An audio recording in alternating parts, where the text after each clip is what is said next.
দর্শক আপনারা দেখতে পাচ্ছেন আমি এখন আছি নীলফামারীর ঐতিহ্যবাহী এখানে কুন্দুপুকুর মাজার নামে একটি জায়গা আছে, যেটি নীলফামারীর পাশে অবস্থিত।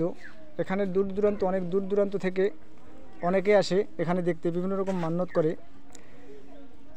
এখানে নাকি মান্যত করলে সেটি পূরণ করে আল্লাহ তাআলার মাধ্যমে, এবং সেই ভিত্তিতে আমরা এখানকারই একজন মানুষকে আমরা এখানকার সম্পর্কে কিছু দুই একটা কথা জানবো।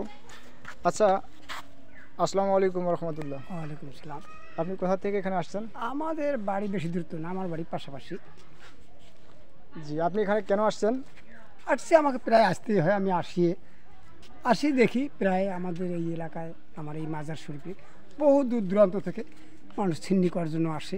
আজকেও আসছে, অনেক দূর থেকে আসছে।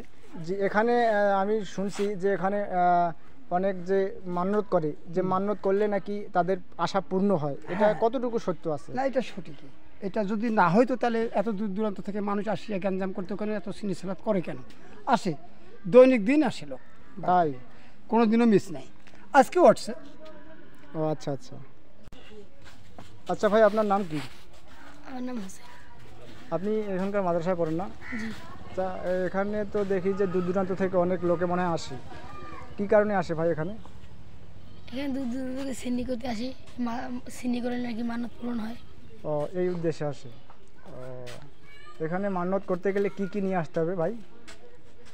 মানে অনেক কিছুই নিয়ে আসি, যেমন যেমন গরু, ছাগল, খাসি, মুরগি, যে যেটা পারবে সেটা নিয়ে আসবে নাকি? জি।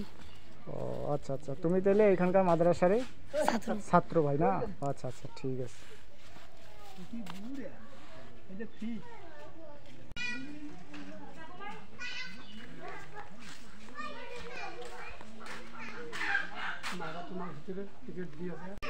এটা মাজারের গেট এবং মাজারের ভিতরের অংশ। এটা পাশে দেখতে পাচ্ছেন মাজার জামি মসজিদ, আরও পাশে আছে এতিমখানা। মাজারের চতুর্দিকে আছে কবরস্থান, দেখার মতো একটা ভালো সৌন্দর্যতম। এই দেখতে পাচ্ছেন মান্যত করা মুরগি এখানে জবাই হচ্ছে। এটা হচ্ছে রান্নাঘর, যেখানে মান্যত করে খাসি বকরি জবাই করার পর এখানে রান্না হয়। এটা মূলত নাম হচ্ছে শাহেন শাহ আউলিয়া পীরে কমেল হজরত পীর মীর মহিউদ্দিন চিশতি রহমতুল্লিল আলার মাজার, কুন্দুপুকুর, পলিহাট, নীলফামারী সদর। প্রবাদ আছে যে এক সময়কার কথিত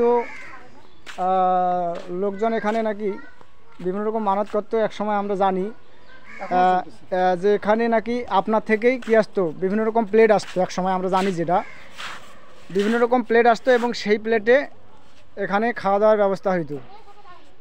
তবে হয়তো এখন আর এটা হয় না, কিন্তু মানুষ যারা মান্যত করে, বিশ্বাস করে, তারা এখনও এই প্রথাটা চালু রেখেছে। আপনারা চাইলেই এখানে সহজে আসতে পারেন।